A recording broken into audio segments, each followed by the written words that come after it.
self-belief, the empowering beliefs, what you hold in the beginning of any journey, either as an entrepreneur or as a student or a working professional or as a beautiful homemaker, everything defines from there. So it is not in the outside world, it is not in the other person, it is all here.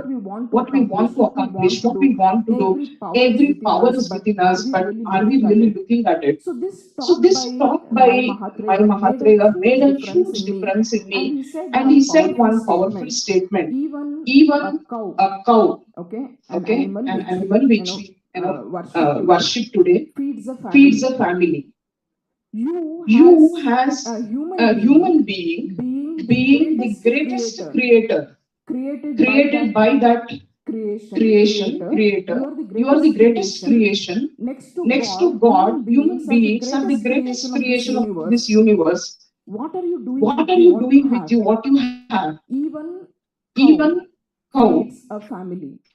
So if you are only taking care of yourself and you are taking care of, I mean, two, three people around you, your own family, which is your responsibility, I don't think you are doing justice to what you're doing, is what he said. That changed me thoroughly, and that etched in somehow, I mean, DNA, and I walked out of that talk thinking what I should do in my life and what am I doing. And that journey,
the beliefs you hold in the beginning of the journey defines the journey. The So journey knowing defines the yourself, journey. So what are knowing your yourself, strengths, what are your what are my strengths, weakness, what are my only weakness, these two. only Just these make a two. list Just of make a my list strength. of my strength. Make a list of your Make a list of weakness, your and weakness, please do and not please even do look at not the even list of look your at the weakness. list of And your it's a weakness. And it's a never-ending story to never-ending keep story to working on keep our working weakness. on our weakness. Rather, I would Rather, love to I would say, love to say, know your know your strength, strength, strengthen strengthen your your strength, and then and keep then keep accomplishing accomplishing few things, few maybe in things, your own maybe in circle your of own circle of influence, influence, knowing your knowing strengths. your Work on strengths. your Work strengths, on your strengthen strengths, your strengthen strength, your strength, and keep playing and your A keep game. playing your A Okay, game. the first Okay, K the is first know K is yourself. know So the yourself. beliefs So the what you beliefs carry what you carry defines defines the the journey, right? journey, So right? for that, the So for beginning that, the is beginning knowing is yourself, knowing right? yourself, The right? second The important second K important K is knowing your is knowing your relationships. relationships. What we What all go we through in all our go through journey, in our whether we are in journey, whether corporate we are in working corporate, professional working or professional, or an entrepreneur,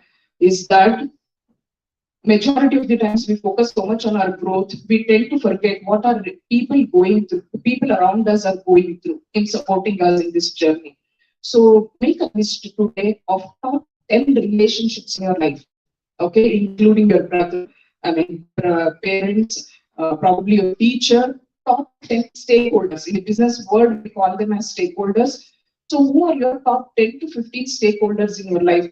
Please make a list of top to 10 stakeholders and see whether you have an alignment or there is a misalignment in that relationship. Okay, if there is an alignment, please go back please and give your double. Express gratitude. That's the only way to keep progressing in life.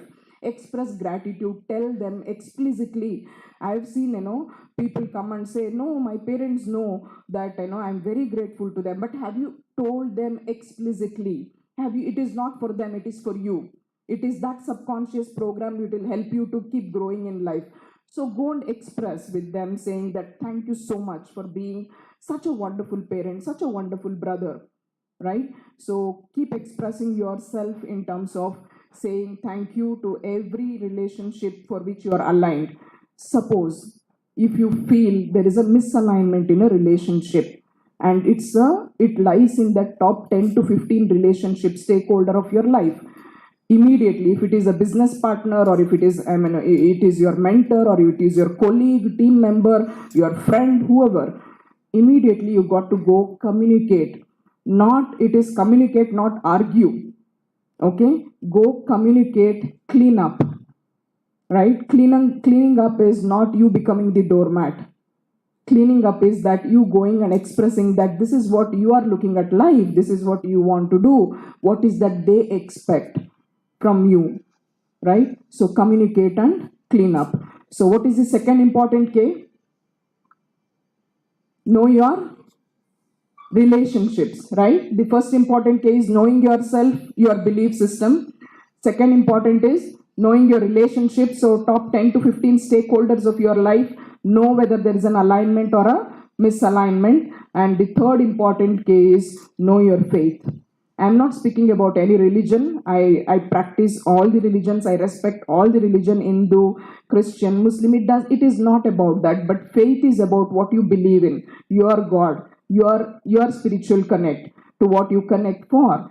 So know your faith, right? So that faith will take you towards where you want to grow, how you want to grow.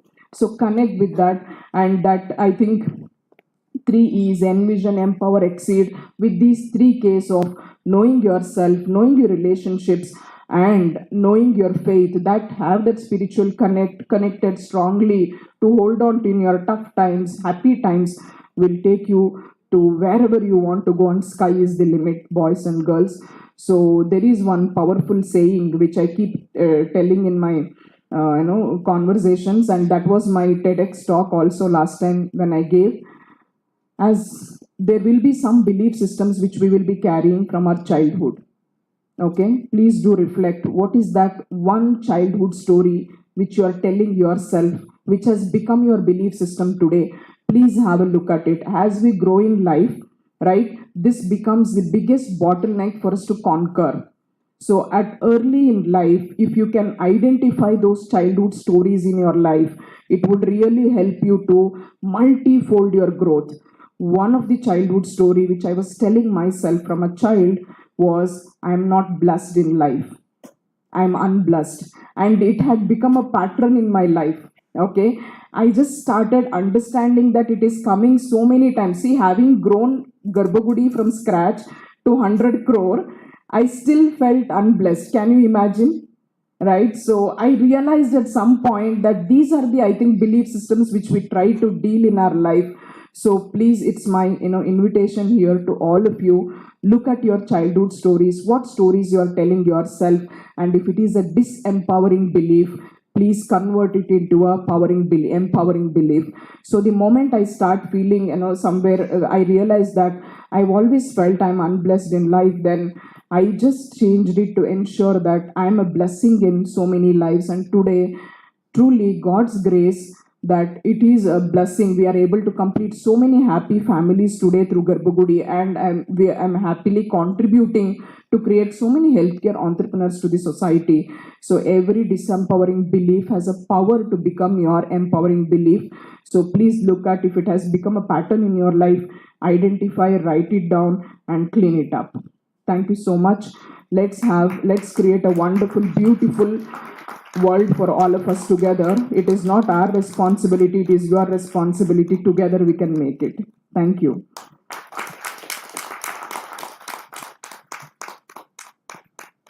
Thank you so much, ma'am, for enlightening us with the 3 Ks. Definitely, the knowledge of these Ks will bring a big difference in our lives.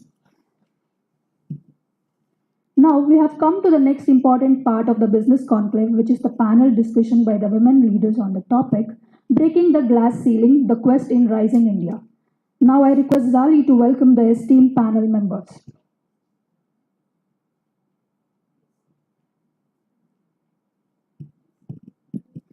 Good afternoon, everyone. I'm Zali from Department of Management Studies, NHCE. Hereby, I take the privilege to welcome today's esteemed panel members, starting with Ms. Vijaya Annapurna. She has been in IT industry for almost 2 decades, working across multiple domains and roles. She's an avid yoga practitioner and believes that it helps to clarify our thoughts and enable holistic living. She is with Signify as a global product manager for one of the lighting propositions. With this, it's a pleasure to welcome you, ma'am. Now I request Dr. Sanjeev Sir, Dean Quality, to welcome Ms. Vijay Annapurna with the momentum.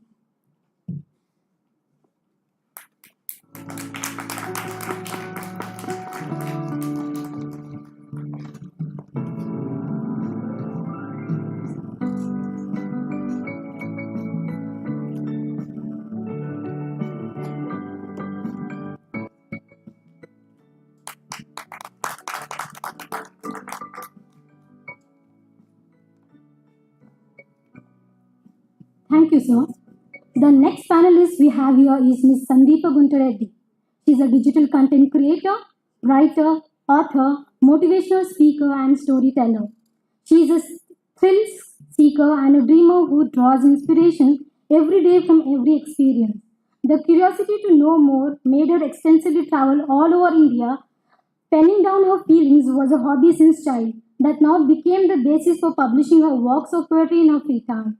Being a graduate in computer science and armed with a master's in finance, she's been creating technology-enabled financial products and solutions for the global banking industry for the past 15 years. We are glad to have you here, ma'am. Now I request our principal, Dr. Manjunatha, to welcome Ms. Sandeepa Gudnareddy.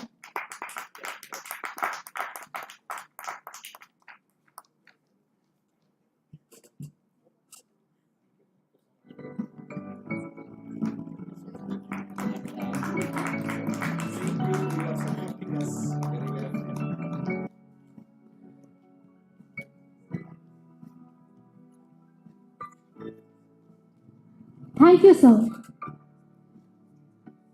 The next panelist we have here is Ms. Annie Kumar. She is a senior director consultant.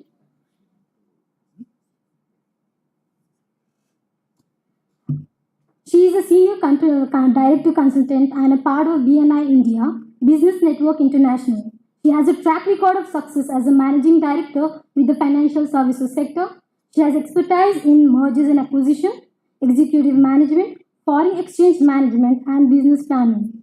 She has a good background in business development and holds a bachelor degree in commerce from DYK College, Nasik. She's a really gifted individual who values hard work. It's great pleasure to welcome you, ma'am. Now I request Dr. Shiran Mishra, ma'am, Dean Management Studies, Entrepreneurship Development Cell and Incubation Center, to welcome Ms. Annie with a memento.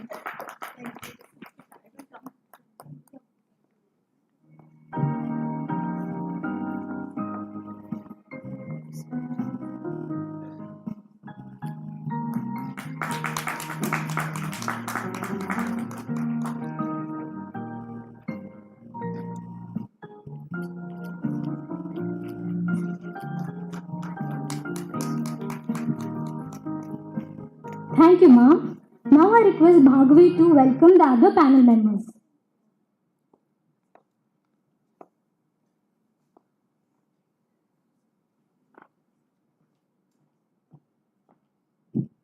Thank you, Zali. Good morning, everyone. I'm Shravana Bhargavi from Department of Management Studies. Today, I take the privilege of welcoming Ms. Harini Tammaya, Senior Program Manager, PayPal, a techno-business visionary with over 15 years of experience in managing concurrent complex IT projects, while actively contributing to program roadmap designed with demonstrative skills in achieving milestone and minimizing the risk to ensure the utmost quality of work line with stakeholder expectation. A pragmatic leader who transforms strategic technology plans and project goals to workable solution. To present ma'am with sapling, may I request Dr. Manjunath sir, our principal, to give ma'am with sapling.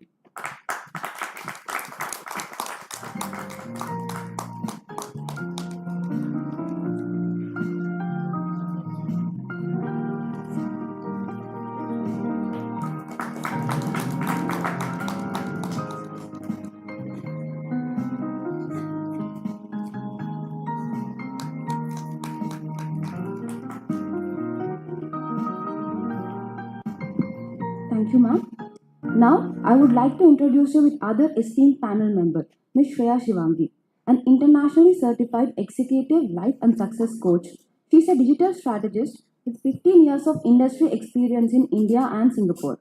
She's a lady on mission to enable workspace mindfulness in leaders of today and tomorrow. She ensures professionals to transform into mindful leaders who are aware, non-judgmental, non-reactive, empathetic, and stress reformers, and steering a 360 degrees code.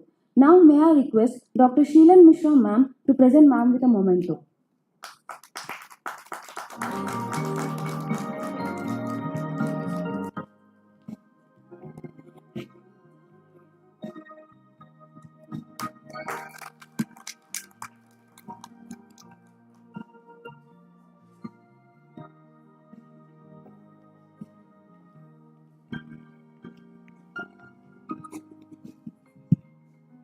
Now, we also have with us Ms. Suma Anegowda, LinkedIn expert cover coach and also a moderator for the day, an active career success coach who conducts training program for women entrepreneurs and college students to leverage the LinkedIn platform.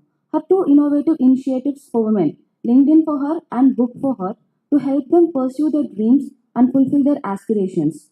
She is handling multiple roles as a Secretary of Confederation of Women Entrepreneur, Karnataka chapter, core committee member of Women Wing of Lagu Udyog Bharat, Karnataka chapter, and founder member of startup Avara Hejje and member of All Ladies Club. Her effort also finds mention in Your Story, Her Money Talks, Antwork, and other popular online publications. May I call upon Dr. Sanjeev Sharma sir to present ma'am with a memento.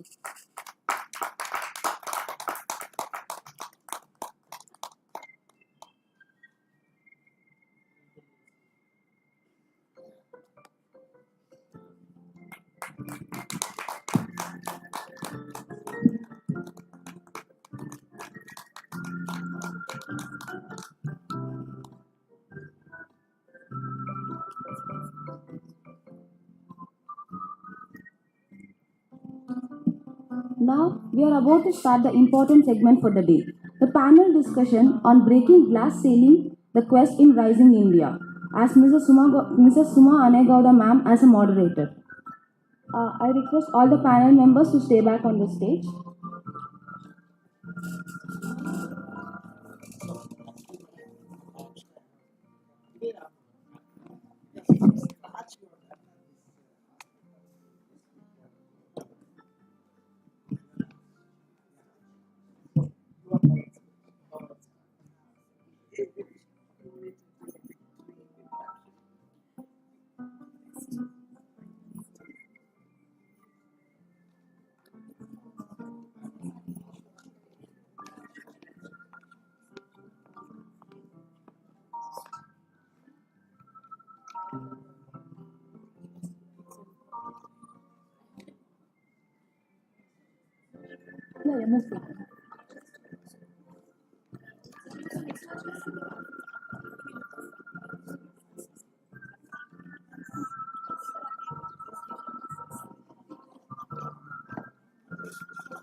Happy afternoon, one and all. Thank you.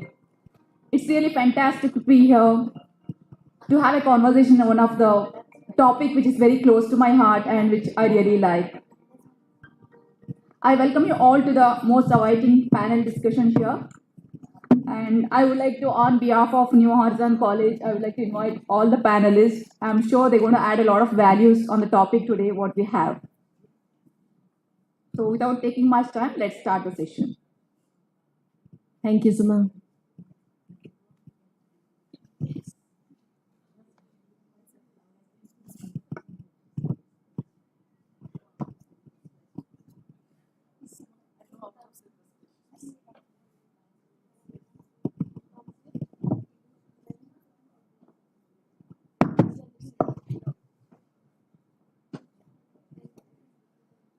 Before starting questions to panelists, I would like to ask a question to all of the students over here.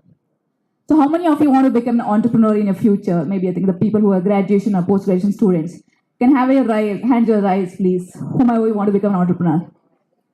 Okay, I see few hands rising. How about others? So you want to get into a job?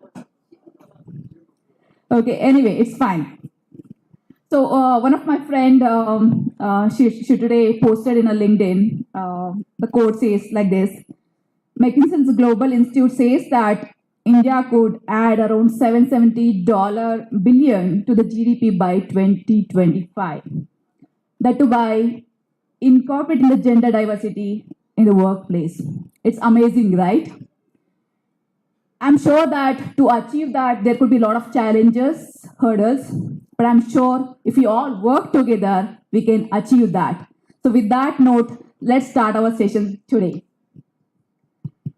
So I would like to start my question with Vijaya.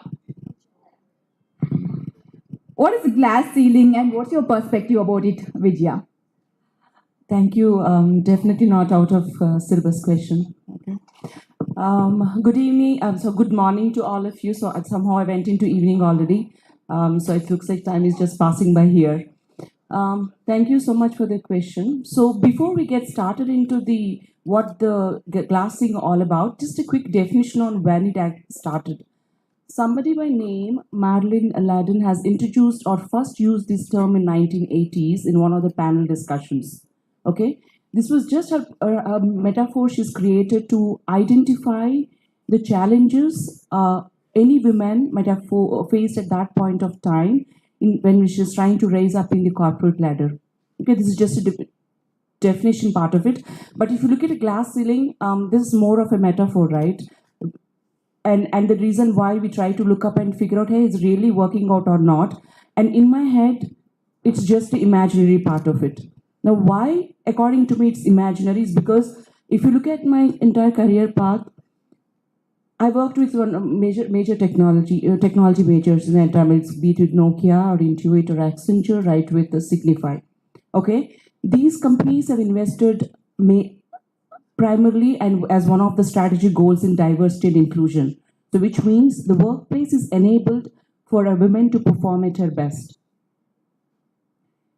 So what really, why, having worked with all of them, I have this feeling that I created my own glass ceiling. It's within me. Like we're talking about Atmanirbhar, it's not just for country, it's not for a state or for organization. It could be equally applicable for we as individuals. Okay. Now I'm going to summarize all those experiences on how I managed to create my own glass ceiling, but I'm also going to use an acronym called PEN, PEN. Okay, PEN. I mean, we all have PEN, right? It's easy to remember, and our speakers also mentioned about the usage of acronyms because it's easy to relate and connect with. First one was about P. It's my own perception because, like, as we grow up, our belief systems and what we believe kind of create a ecosystem that we want to run into. Maybe it was not okay for me to raise my hand and ask a question because you're not expected to say that. It's not that my parents stopped it. Maybe the ecosystem I grew up enabled me to think that it's not okay to ask a question or go ahead and then publish my achievements to the world. No, you are not supposed to be modest all the times. Don't even talk about it. All you're expected to do is do your work, let somebody take care of it. I was maybe that kind of molded my own belief system, thinking that I'm not supposed to say anything, just do my work and just sit there, and somebody else is going to come there, offer me all goodies in a platter, and all I'm just supposed to do is eat them. That's my first perception about myself. The second one is E, not good enough. Why? Because despite of all my hard work and everything I was doing, why was I not getting the right kind of promotion or appreciation? Right? Maybe I wasn't good. This was also a second glass ceiling I created in my head. Like I said, my companies I worked with were all promoting women leaders, and then they were encouraging to go there. But I was not willing to go step forward and then look out for opportunities to do all those things, right? This is the E, not good enough. The last one is N in the pen, networking. All I want to do is do my work, just sit there. I'm okay to talk to people who are right next to me. And at that point of time, I never felt the need for networking, having coaches or mentors who can really help me to boost up my morale or bring the confidence that is always inside me to go and reach out to people and then tell them, hey, this is what I truly deserve for what I'm doing here. Right? So this was my glass ceiling in my head, which is PEN, my perception. I'm not good enough feeling and lack of networking, right? These were the three items that very, very focused, and these were my limitations to just answer that. Thank you. Thank you, Vijaya. I think sharing the perspective of glass ceiling and how did you break it in your life. I think it's really wonderful to hear that. So now I'd like to move to Annie. So here we have a diverse sector of panelists, from entrepreneurs, from the corporates, leaders, everybody. So let's move from different sectors of people. So Annie, you being an entrepreneur and also being a part of multiple networking forums, can you please share your inputs on the top 3 challenges basically women go through in a leadership role? Good morning, ladies and gentlemen. I'm supposed to have the low voice. Good morning, ladies and gentlemen. Come on, I mean, if there is a lady and there is a gentleman in the room, then I will get a better response. So good morning, ladies and gentlemen. Right. So before I might just digress. A lot of y'all put your hands up. You realize that most of the backbenchers put their hands up when we said, who wants to be an entrepreneur? Can we repeat that question? Who wants to be an entrepreneur? Have you realized the backbenchers exceed and excel? So why don't you jump right up in the front? Because what you're going to take away from here today, I promise you, will set you on a different path. So if you want to move ahead in your journey in entrepreneurship, then move ahead in the seats as well. So that's that side. So thank you so much. And you were talking about the 3 challenges. So I will jump back to the question you asked my lovely friend here. I think the challenges arise, ladies and gentlemen, when you feel there is a glass ceiling. I think personally, the glass ceiling was shattered very long ago for women, because I think it takes one leader in one line of work to shatter that. And I think today, when we talk about any field, we talk about any space, you talk about space, women are up there. The last bastion, last male bastion, Suma, is the Indian Armed Forces. Coming from that background, I tell you, to see a lady officer graduating from the National Defense Academy was not a possibility. So today you see them there. Women commanding Sikh units was not possible. It's happening. You're talking about putting women in, fighter jets and sending them out. Not possible. It's happening. So I realize the barrier now is not. I think the three things that you're talking about. I think it's the glass ceiling has moved to a personal ground. There is no glass ceiling. I promise you. Anything that you wish to achieve at any level that you wish to achieve is possible. The glass ceiling now is a personal journey. And I think in India, the kind of people we see, and we're not talking about gender barrier, I'm not talking about women or gentlemen. I am talking about us as people, the students in the room today. I'm talking to you. I've realized that each one of us is coming from a place where we are learning to exceed in the limitations that we have. I think we're breaking paths in what we have and making the best of it. I think to me, that is my first learning, that you can achieve in whatever situation you have, So each one of us has a different story. Each one of us is a leader. If you just go back and see what you have and you believe that you have been achieving, you are sitting in this college today, you are in this seminar today. I think that's path-breaking. Whether you've been forced here by ma'am because you're not going to get attendance, or because you're here because you want to learn, is a choice you're going to make. But I promise you, out of the three things, this is the one thing that I truly feel inspired. So for me, I can't find the other two things because I don't see a barrier. I never have.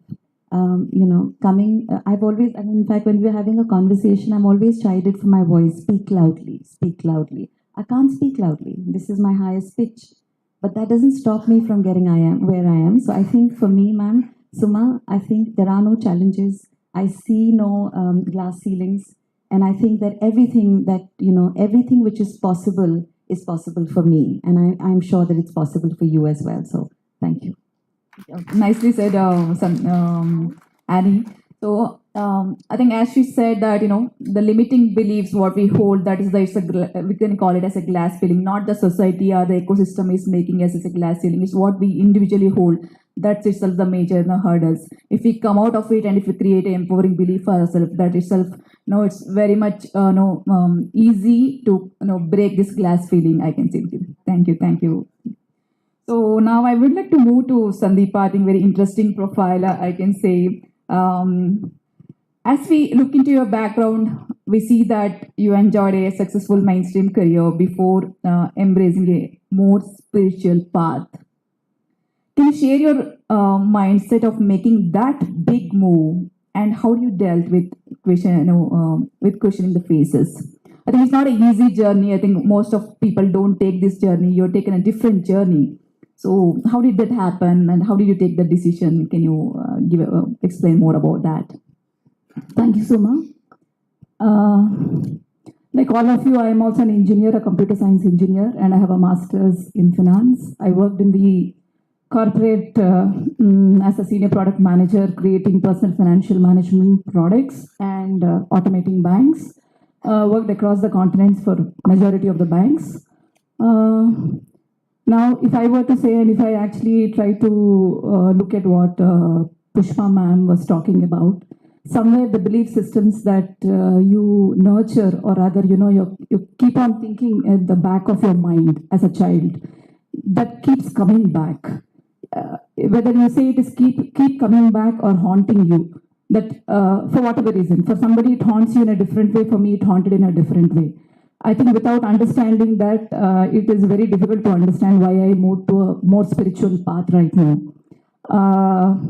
So right now I'm actually a writer, I'm an author. I wrote the Bhagavad Gita for college students, and I just published the Gita for educators, for the teaching community, and I'm working on spreading the glory of Kashi right now.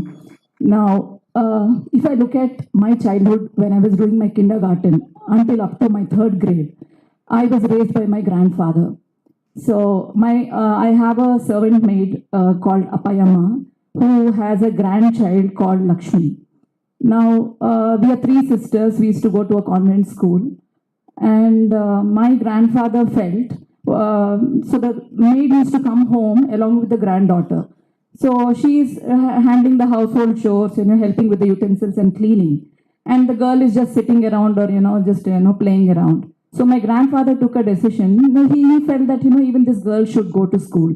So he admitted her in the school that I was studying, that we three were studying. So every day when the maid servant along with her grandchild comes to home, we are four sisters going to school.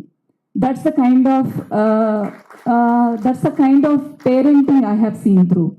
That is one. So he's a public prosecutor to income tax. He was a lawyer. He passed away very recently.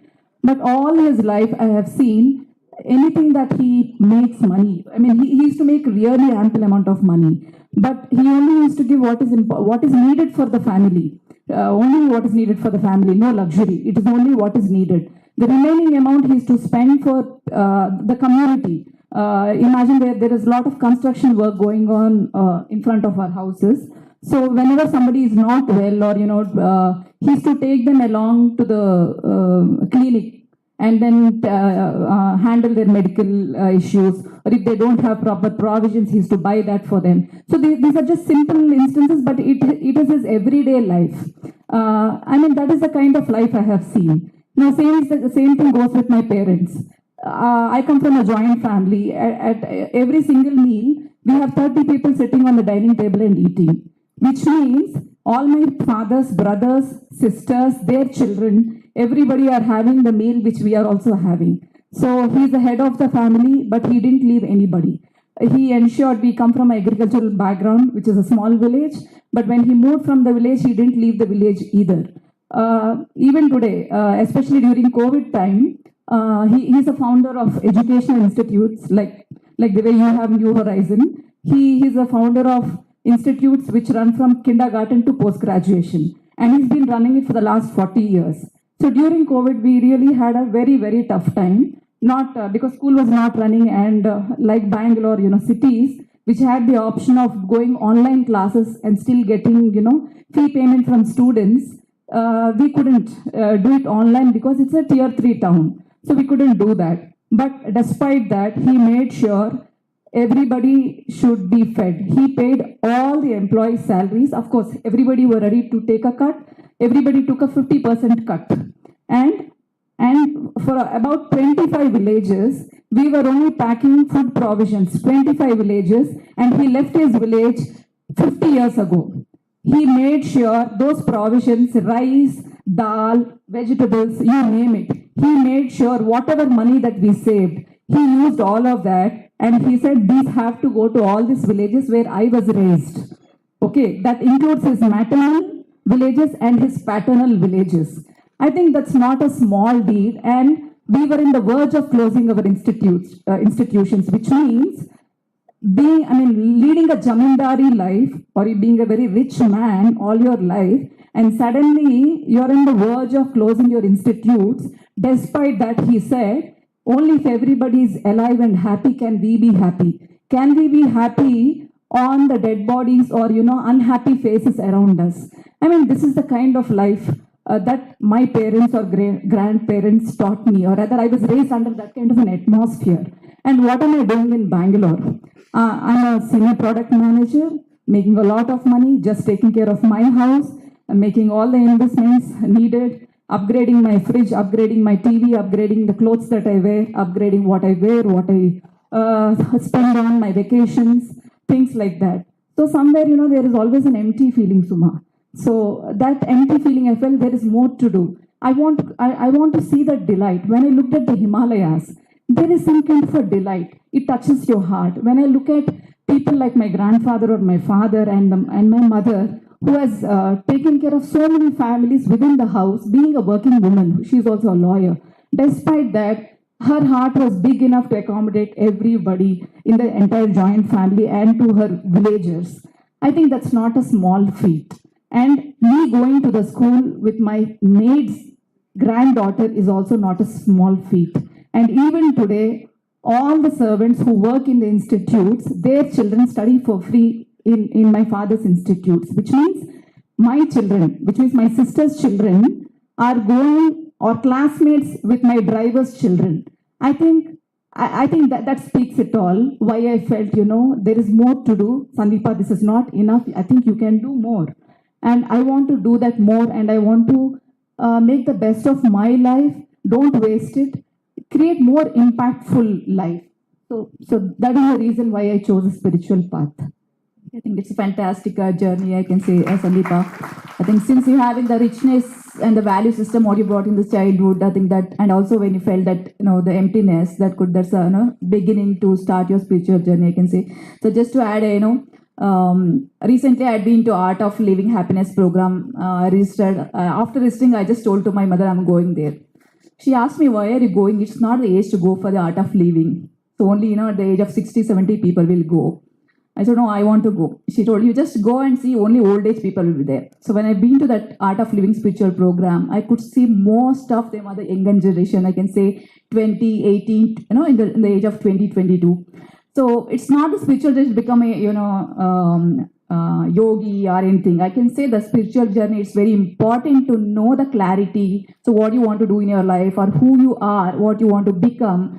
So that's really help us to, if you start a spiritual journey, I think you're a wonderful use case for all the students to know more about yourselves, to start your spiritual journey, I can say. Thank you very much.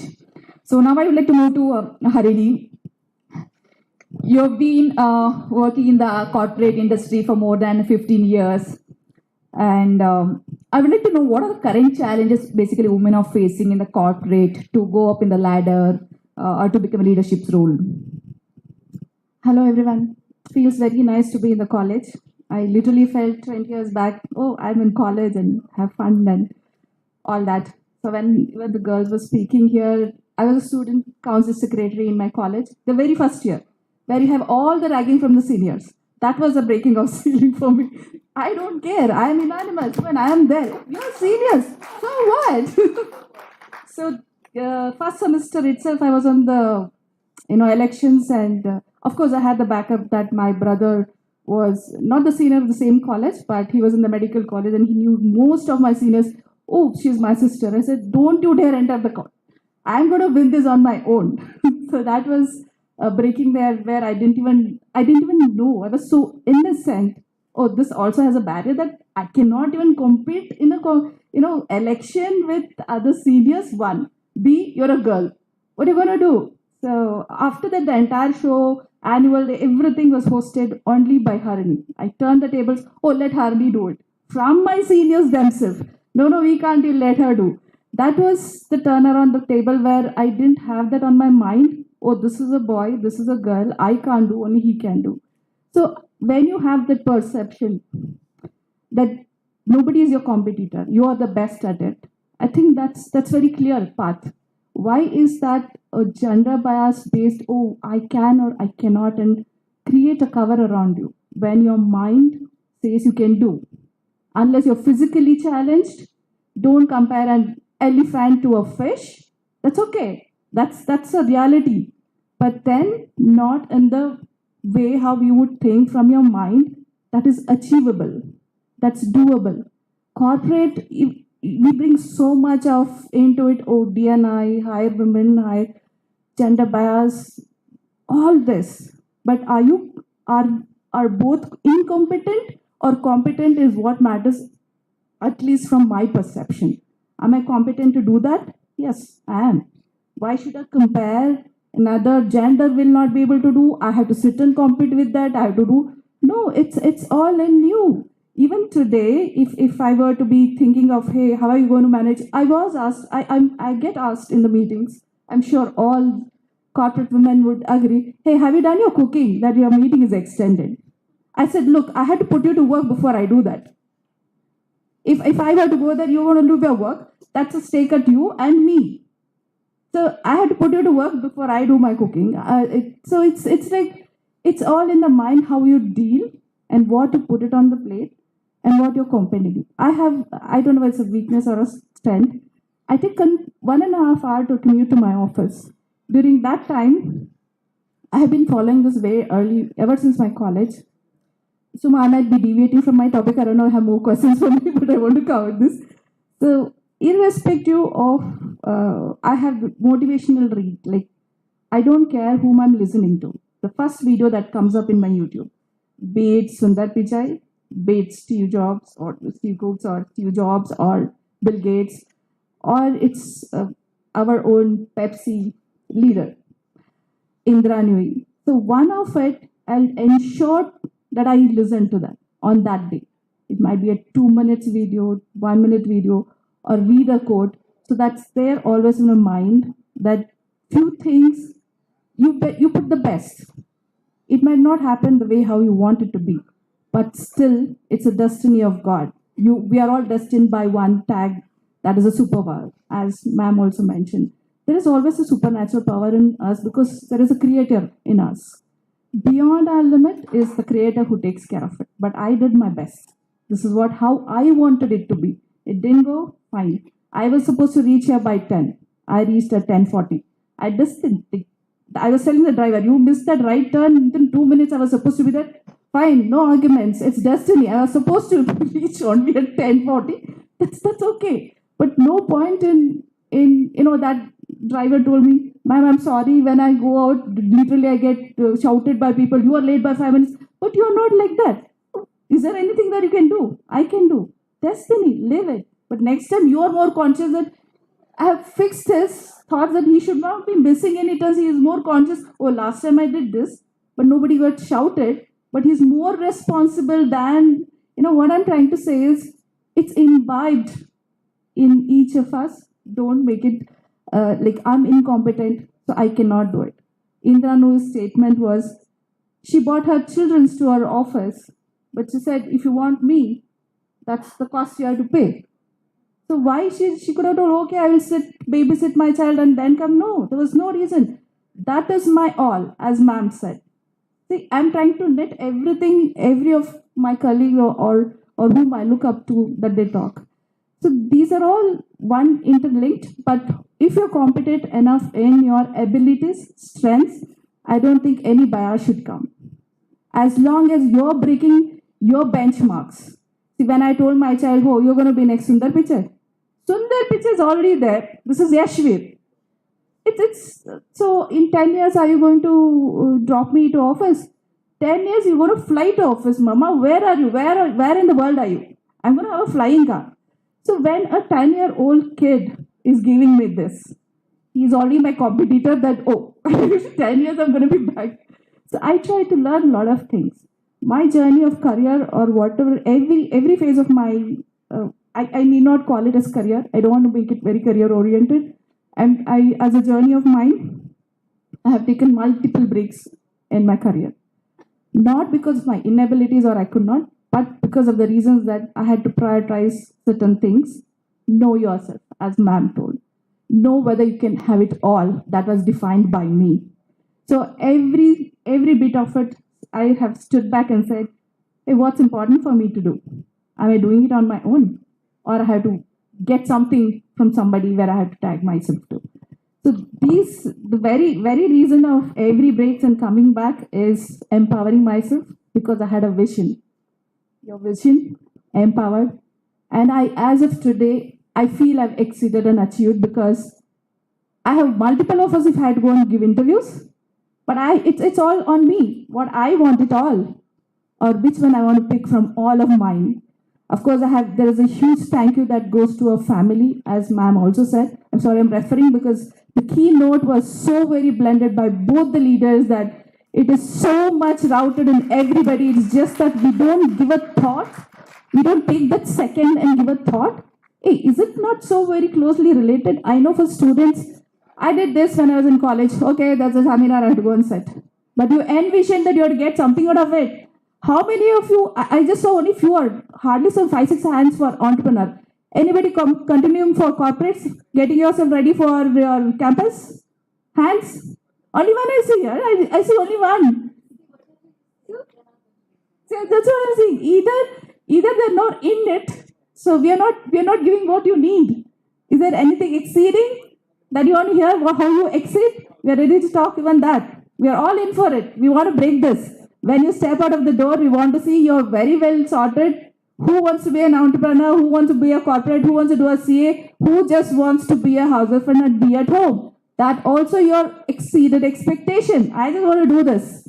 I'm going to fund my husband to go do the job because I'm actually taking care of the house. So that is equivalently responsible job that you enabled somebody. Infosys, Sudha Murthy enabled her husband hand to hand. That's not something that she didn't want to do or she wants to do. That's all of her. That's where her all was.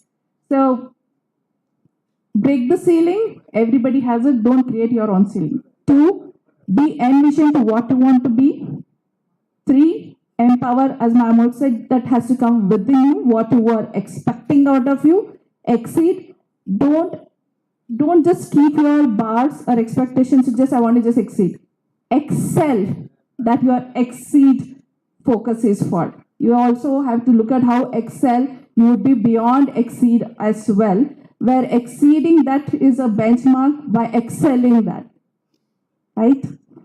I didn't see any hands. Ma'am, I didn't see any hands. How much of percent is going for corporate? How much of percent is going for CA? How much of, no, everybody is like, lunchtime? I'm sure. We are not coming to your campus either then.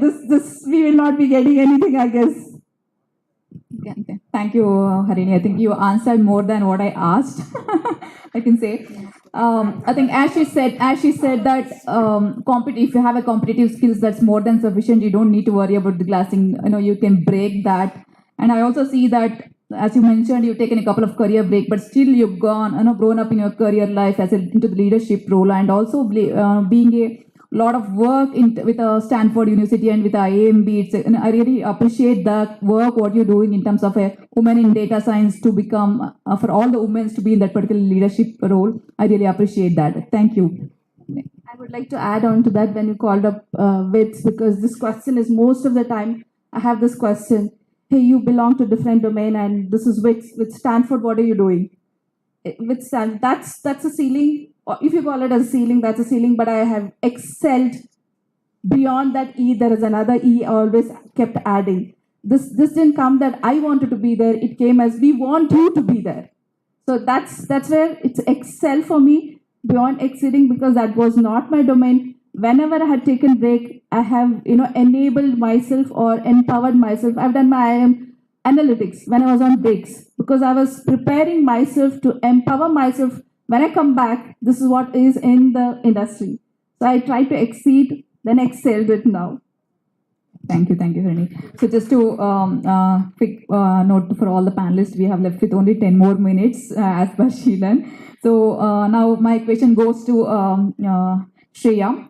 So as the data and facts clearly says that women participation is more in a workforce, but unfortunately, we see that the representation in the executive positions are very, very less.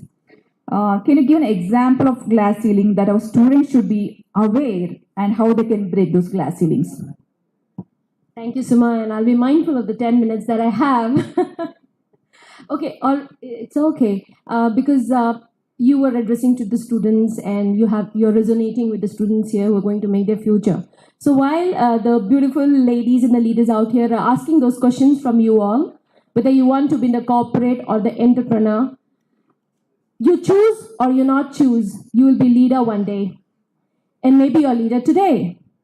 Provided you're not waiting for that rank and you're choosing to act. Yeah, I see a lot of students here who are managing the show.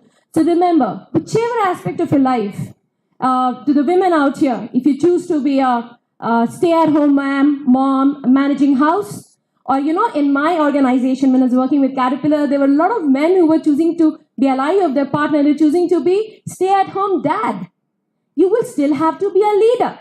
So the message here is, leader is not a rank. Leadership is an act. So when we're asking these questions and sharing these examples, I hope it will resonate in some aspect of your life. And as Suma, I'll mention those data. We have been quoting all the data, right? So just one more data, yeah? Being in corporate world, data and facts, yeah? It has to be there. there's only 24% of women leadership worldwide. Narrow it down, India. Only 15% of women are representing at the senior leadership position. Where is the remaining 85% going? We are not doing any gender discrimination. Nowadays, when you apply, there's male, female, transgender, others. Being mindful of everything because we are talking of women in leadership. Because women in leadership is not a moral thing. Suma mentioned, yeah? It is a business imperative. Principal Sir mentioned it's a business imperative, right? So you as a leader, acting for yourself and making sure everyone else around you rise up. It could be a woman, or it could be someone who is underrepresented, someone with disability, someone who is a transgender, someone who is going through a racial bias. Now, we have been talking of all these terminologies here in terms of glass ceiling. Let's do a quick short, 30 seconds, 60 seconds exercise. All of you, all the people out here, just take a deep breath in and just close your eyes. Just listen to my voice. I say a profession called nurse. Answer to yourself in your heart. What did you see? Was there a man or a woman? You are an outlier. So I always believe there is 80% of common people and 20% who's an outlier. So one has to choose to be outlier. Another profession. Close your eyes. Army soldier. Whom do you see? I have many friends who are in army working on the border. You know what? Then they're real people. So these are the bias which subconsciously exist in us. They are invisible bias. That is why they're called as glass ceiling. Because to you it seems, yeah, army is open for women. She can go and apply and she can climb up. But that ceiling is invisible. Because everyone's journey is unique. Her journey was unique. Her journey is unique. And now I have transformed into this coach and I want to tell you, you all are unique. Even brothers and sisters, their temperament, their passion points varies. Even twins, their thumbprints do not match. So let's respect the fact. You can choose to get inspired from me or the great leaders out there, but your journey is going to be unique to you. So summarizing what they were saying, how to break the ceiling, I'd like to share a quick short story. So there was this beautiful, bright software engineer student. She was the only girl student in a batch. She was in her final years. She was going back to her hostel and she saw a job ad. It was from telco. And it says, nice things about the job. And at the bottom it says, ladies need not apply. That girl, who was planning to go to US to do her further studies, chose to challenge it back. So, she's aware that something wrong is going on. She's thinking what she can do. And she decides to write a letter to the head of telco. Now, she didn't know many. So, J.R.D. Tata was the most famous name. So, this girl writes an open letter to J.R.D. Tata. She showed her courage to break this ceiling. And guess what? In 10 days, she gets an invite for an interview. She goes to Pune and she's giving the interview. And in her mind, she was again judgmental that she's not going to get hired. And she's sitting out there giving the interview, justifying why she's better and why she should be hired. And then one interviewer told her that, hey, why we said ladies need not apply? This job is for shop floor in the manufacturing. Then she spoke, sir, you need to give an opportunity and I'll show. So she took up a challenge and she delivered on that. Do you know who is she? She's Mrs. Sudha Murthy. Breaking the bias, taking a stand, showing courage, and then delivering through example, setting an example. Yeah? So these things does exist. What will help you in life is first, be mindful of the environment. Have a deep understanding of what's going on in your life. And your life is beautiful. I think Pushpa ma'am was mentioning about. So in our coaching world, we call it as wheel of life. It's not just career. It's not just romance. There's so much more buckets in your life that you have to be intentional about it. Now, once you have a deep understanding of it, you should have your calling. What's your passion? Can I see a few hands raising? Who's dreaming right now? Who has a dream? Who's Who's dreaming big? Who's scared to dream? You know, in the coaching world, one of the most asked for topic is how to dream big. Dreaming big is great. In our world, you know, we was always say, why are you dreaming? Dreaming is not good. You're wandering. Dreaming is good when you're intentional. You have your purpose defined and you have a vision. I think ma'am here mentioned about visualization.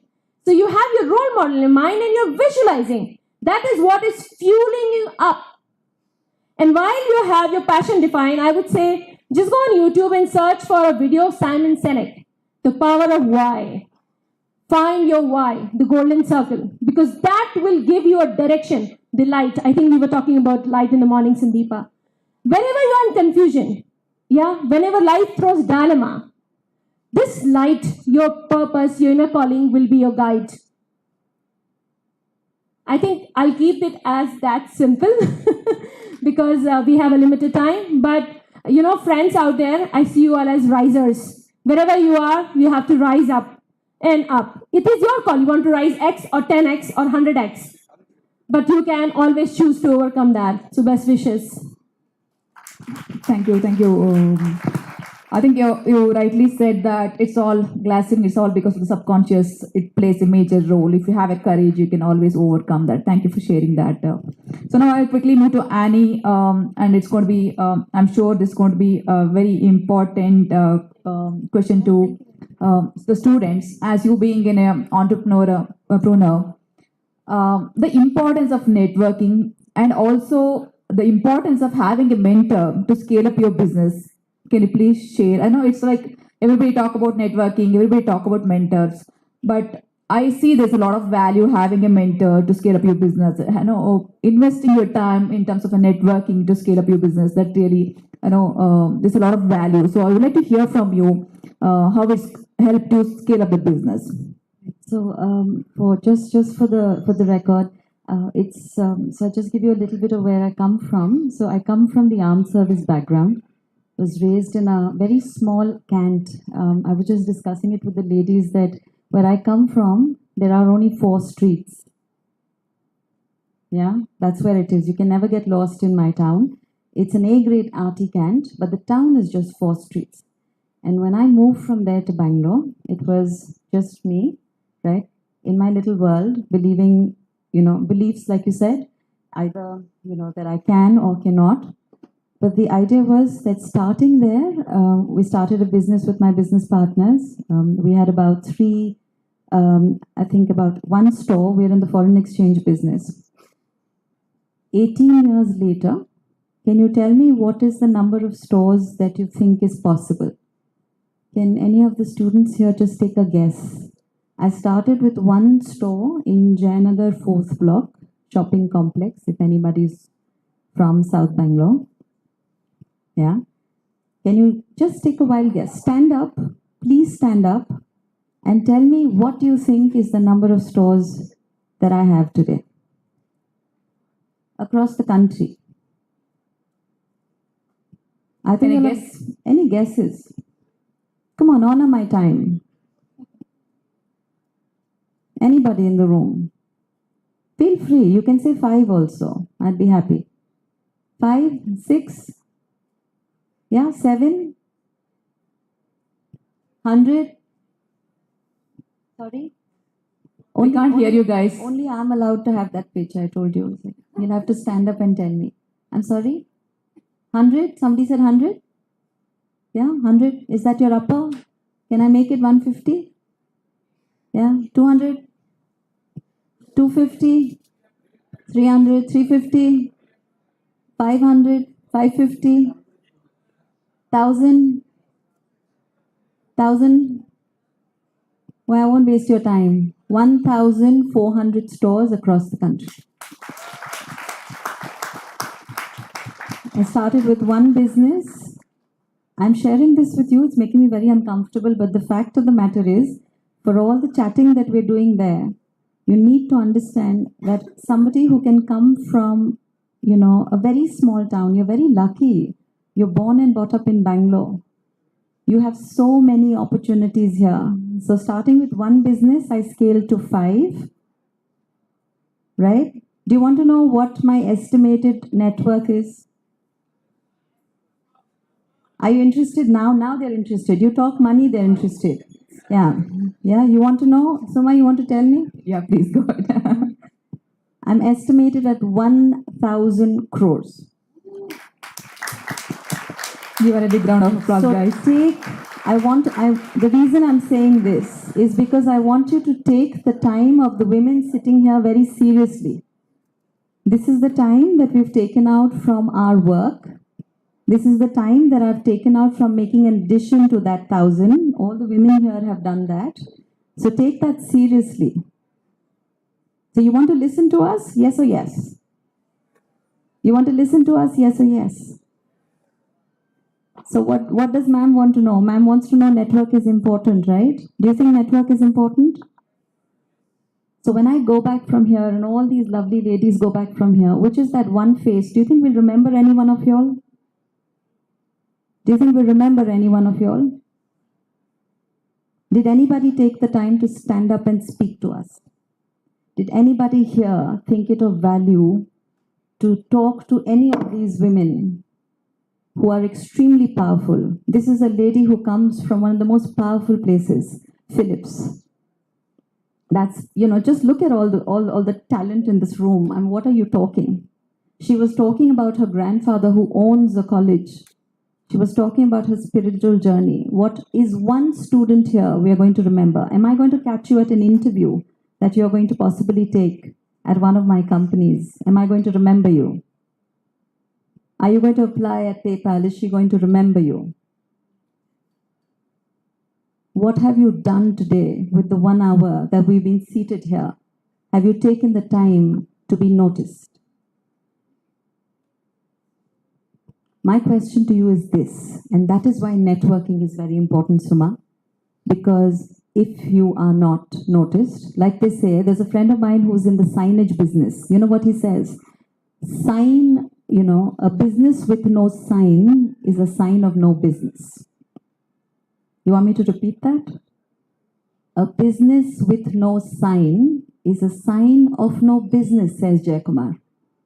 So today when you sit across me, across here, right up, spread like a lovely carpet, how many of you think that we're going to remember you and meet you at student events? You think you're going to be a student forever?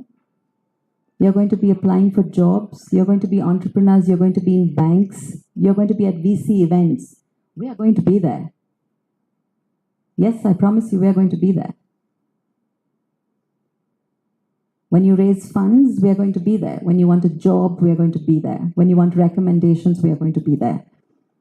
And that is why networking is so important, Suma, because you use and utilize and honor the time of the people in front of you.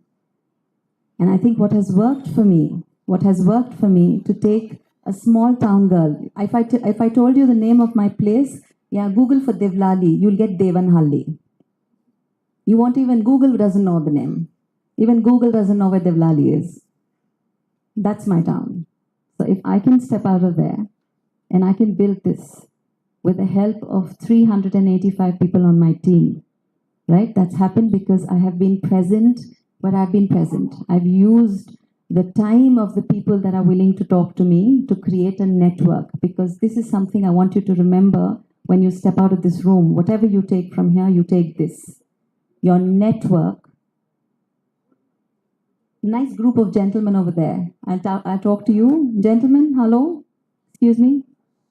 I want to share something with you. Is it okay if I have a chat with you? Yeah?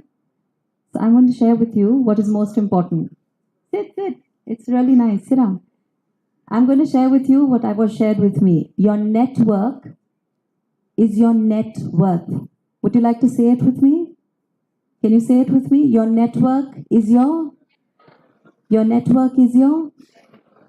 So do you have any questions now on networking with all of us? Do you want to know where we came from? Do you want to know how to get to where we are so that you don't have to put in 15 years of your life? Do you want to know that, or do you want to sit there and chat? What do you want to do? So ask us questions. use this network, be visible, so that when you are asking for funds to raise for VCs, you're getting a recommendation of a job, or you want to be picked up for the nicest job in PayPal, you know somebody there. That's a yes or a yes. You want to listen? Yes or yes? Yes or yes? Thank you so much. Suma?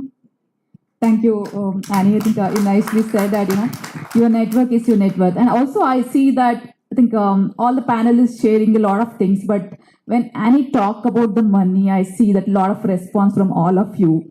But let me tell you guys, to have that money, all the insights, what's our panelists being shared, that's very much important. Just to get the money is not easy. What all the lot of the panelists shared, many insights. If you go and apply that, then only you'll be able to achieve that big number. So I request all of you to focus and listen to the next set of questions what the panel is going to answer. I'm sure that's going to help you out in the future. Thank you, Annie. So now next, my question is to Sandeepa. I think we're still running out of the time, but I think I request all of you to answer quickly. As Neerja told about the visualization, the power of visualization, and how she's able to achieve one of her the goal, or like to become the best public speaker, she was able to achieve that. I think since you're on a spiritual journey, I would like to know a bit more about on this visualization, how it's going to help to achieve the goals. If you can add a value on that, it's will be really great.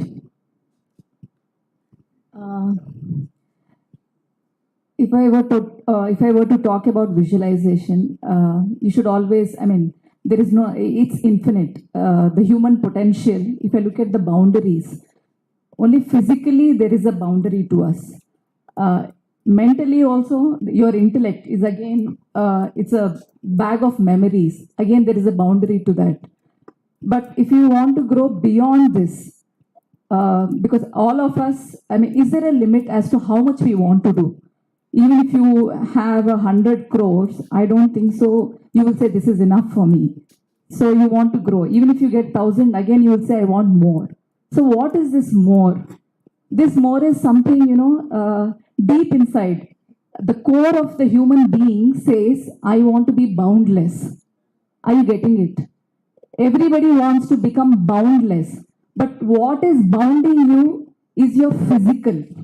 What you are as a body, what you are as a mind with a baggage of your memories of the past and worry about the future. So if you have to envision, you have to envision that you are boundless. There's nothing that is stopping you from doing it. So I would say you should always envision yourself as boundless and you can do anything that you want to do. So in my opinion, I think it's not my opinion. Every yogi who lived on this land, each one of our elders who are showing that compassion for everybody around them, not just themselves or their family, but the community at large, you will see this particular feature that for them, their life is just not theirs. And if I were to look at the scriptures, most of the Upanishads or the storehouse or the powerhouse of knowledge, many of the Upanishads are, they don't even write who is the author. The author doesn't even write who has written that book. Do you understand that? That is, there is no that sense of I. There's no sense of that, identity that I am only this. They are everything. What will they write there? I can't write. See, today I have to write something because I have to be accountable. If there is something, somebody has to file a suit against me, you need a name. If somebody has to give a credit, you need a name, just like your Aadhaar card or your election card to put a vote. For that, we are writing our names, or rather, I would like to write my name for that one reason. But otherwise, all the knowledge is always available everywhere. What is that I am writing? I am just discovering that and vomiting there. You're getting it? It's not something which I have discovered. It is already there. You're just picking and copy pasting there, which is already around you. So that is boundlessness. So everybody wants to be that boundless. Ye dil mange more. We all know that ad, right? A dil mange more will always be there until you die. So to me, that should be a vision. Thank you, Sandeepa, for sharing that. I think just to add to the same question that I think as Neerja mentioned that even at the beginning of the year, I had kept a goal of to become a TEDx speaker. And from the beginning of the year, I started visualizing that. I think you guys believe it or not, I started visualizing every day. I don't say like all the 365 days, I can say at least 70 to 80 days of the whole year. I visualize that I'm a TEDx speaker, I'm speaking on this stage, I wore this dress, this is what I'm delivering, all my family members are coming and clapping. All that I visualize that, and that happened. So that is the power of visualization, I can say, guys. So set your goals, what you would like to achieve in your life, and I'm sure with the visualization power, you can achieve that. And also not only visualization, with the action, I can say. So now I would like to open the floor for Q&A by considering the time. So if you guys have any questions, please ask the questions to our panelists. And also during the lunch break, all our panelists are available. You can go and talk to them, network, and get your questions answered. But here we can have a question for next 5 minutes. I think, can somebody pass the mic to the audience? We can ask a question.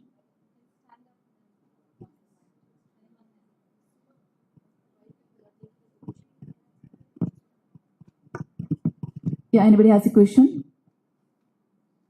Okay, while you guys are thinking about a question, a quick one. I was one of you. Sometimes it requires a lot of courage to ask a question. Sometimes it requires a lot of confidence to stand there and speak in front of your friends.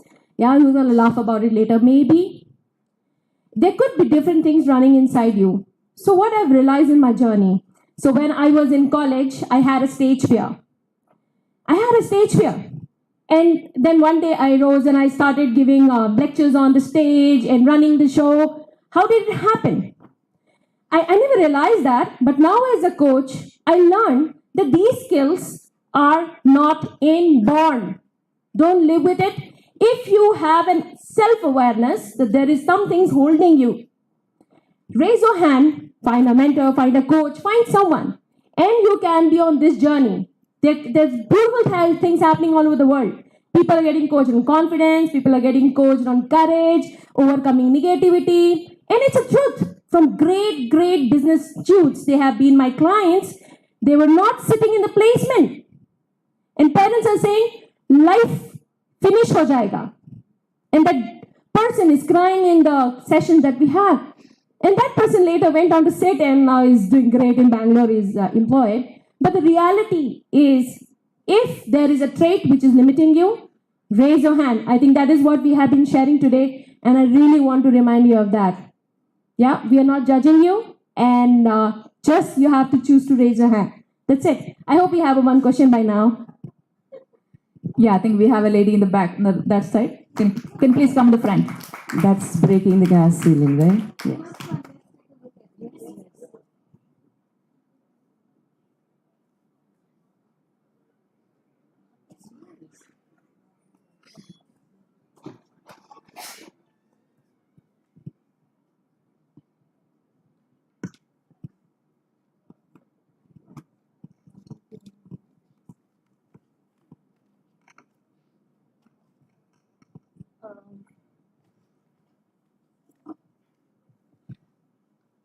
Good afternoon, everyone. I'm Koyal from AIML department, third sem. So my question is, I stay motivated for a few hours, or like maybe I, try to start something. I look into motivational videos. I think I will do something, but that energy stays for an hour. I do that for that day, and the next day it's all gone. I have to restart it. I tend to procrastinate things. Maybe I have an idea which I try to, work on it, but the motivation will not stay all along. So I want to know, how is it to, stay focused, stay motivated, and actually achieve what I want? I think any panelist can take a who are comfortable to answer the question. Yes, sir. Before the coach really speaks with you, I can tell you that motivation is overrated. Yes. Please, motivation is overrated. If you want to get something done, it's more about consistency. So I think it's discipline. If you believe that somebody else is saying can get you to where you want.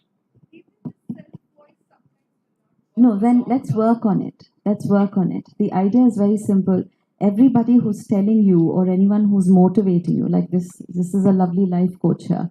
She's going to motivate you, but she's living the life of your dreams, right? So I personally believe, and I hope that you believe that too, that motivation is external and it's overrated. It's discipline and your clear focus on where you want to go and at what speed, because it's going to affect only one person, and that's you. What you do, what you choose to do, what you don't choose to do is going to affect only one person. It has to be. So, and yeah, and I think we're looking at very big leaps. I'm sure these lovely two ladies here who've got so much approach, and I think ladies on the panel I'm hoping that you agree with me that it's the small steps, you know. So I wake up at 4 in the morning. I just didn't decide one day that I want to be getting up at 4.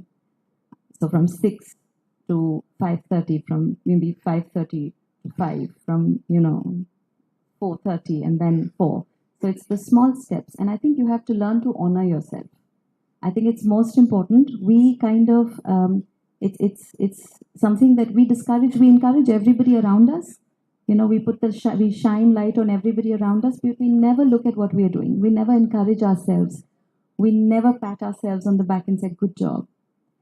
So I think look for small things. I'm sure the leader is going to tell you more, but look for small things, do them consistently, and stop looking at someone else to make you do the walking. Like you heard, how many of us have heard this very old thing that says you can take the horse to the water, but you cannot make it? Do you know this or not? English teacher, hello. You can take the horse to the water, but you cannot? Yeah, make it drink beer? No, just make it drink. Yeah, so is that good? I hope so. Hi. Thank you for being courageous and coming forward and asking that question and sharing your vulnerable aspect. So hats off to that. Because first of all, we don't have an understanding that we have this as a challenge or a weakness. And when we have it, we tend to hide it because, we don't want to open that up. So first of all, you're a riser. You're choosing to rise and speak up about it. And I would like to say that has been exactly my challenge. I love watching motivational speeches, and as a child, I've been reading Who Moved My Cheese, Alchemist, and all these books, when all my friends were reading the romantic ones. So it has been my challenge. In corporate world, I was told, Shreya, you must be more assertive. Learn to say no. Say no. How do I say no? I have been conditioned never to say no. No, Shreya, you should be assertive. That is the score where you are, you're lower. Otherwise, your EQ, which is going beyond, you are already a lady Steve Jobs.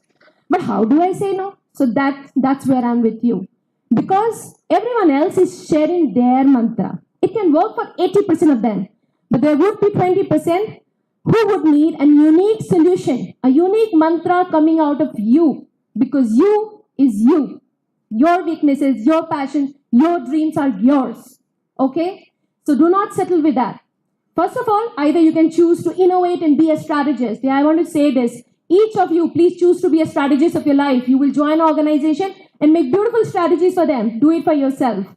So if you can do it, draw on a paper, sort analysis, Make your trend chart, path, do projections, have your KPIs, matrix. If you cannot, do not choose to struggle alone. Find an accountability partner. In my world, what I've realized is parents love us a lot. Our friends also love us a lot, and they tend to be a little judgmental or biased. That's where you need to find a neutral person who can be your accountability partner and says, hey you, it's okay. It's okay if you are getting down in a graph. But remember, you can always rise up. I really resonate with risers. So my organization is the Tattvam Risers because it's coming from me. At every point in life, in different life stages, different moment, you might fall, but you have an option to rise up. So find that person. Yeah. If you trust that person and you can open up and then go ahead. Have that conversation. Hey, can I sit here? Go to a neutral place, have that conversation, work on it. And you'll rise. Because that's from risers. Thank you, Shreya, for sharing that. So we have come to the end of the panel discussion, and I would like to thank all the panelists for sharing your thoughts and views and a lot of insights on this topic. I think we went beyond the topic also just to encourage all of our students. I really appreciate that. As you all know, every day we get a number of thoughts, but if we take an action on those thoughts, then only we'll be able to achieve that. So let us all work together, empower each other, and create a beautiful life and beautiful world for us. Thank you all. I would like to end with one of my favorite quote. Action is the mother of all accomplishment. If you want to achieve anything in life, guys, take an action. Thank you. Raise your hand.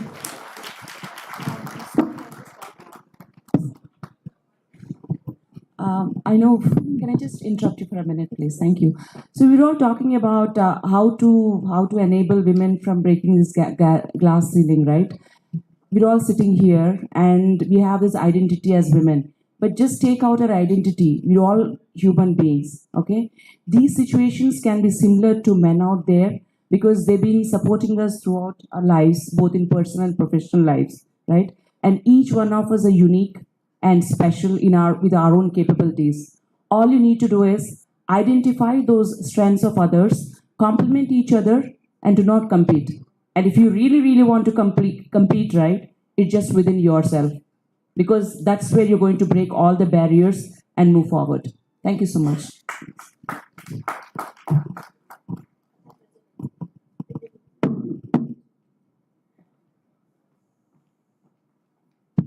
I would like to thank our esteemed panel members for sharing their personal experiences and explaining different dimensions of the glass ceiling and the way to overcome that regardless of our gender. We would definitely take your inputs and insights and apply them once we enter our real world. Now, I would like to call upon Priyameet ma'am to propose vote of thanks.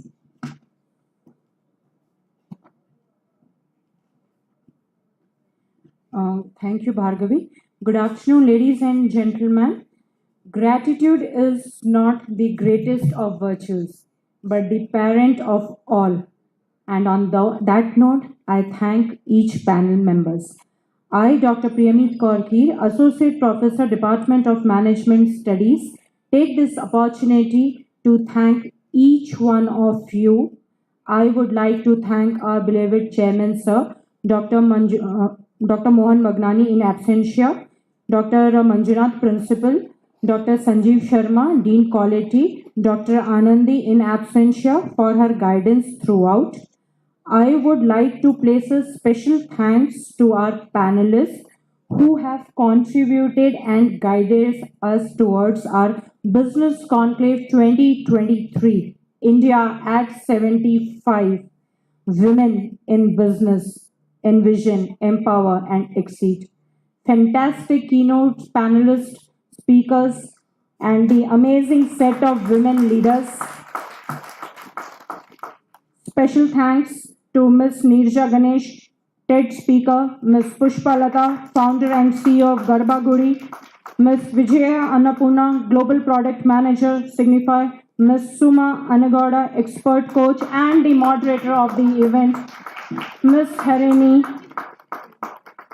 Harini, senior program manager, PayPal, Ms. Sandeepa, digital content creator, Ms. Annie Kumar, senior director consultant at BNI Global, Ms. Shreya Shivangi, international certified executive coach and life coach. Last but not the least, a special thanks to Dr. Sheelan Mishra, Dean, Management Studies, Entrepreneurship Development Cell, Incubation Center, my Business-Conclave team, Dr. Sainath, Professor Somi Roy, and all my MBA teachers, students, team members, technical, non-technical. Babu sir, thank you. Rashekha sir, thank you. And all of you. Thanking you one and all. Have a good day. Thank you one and all.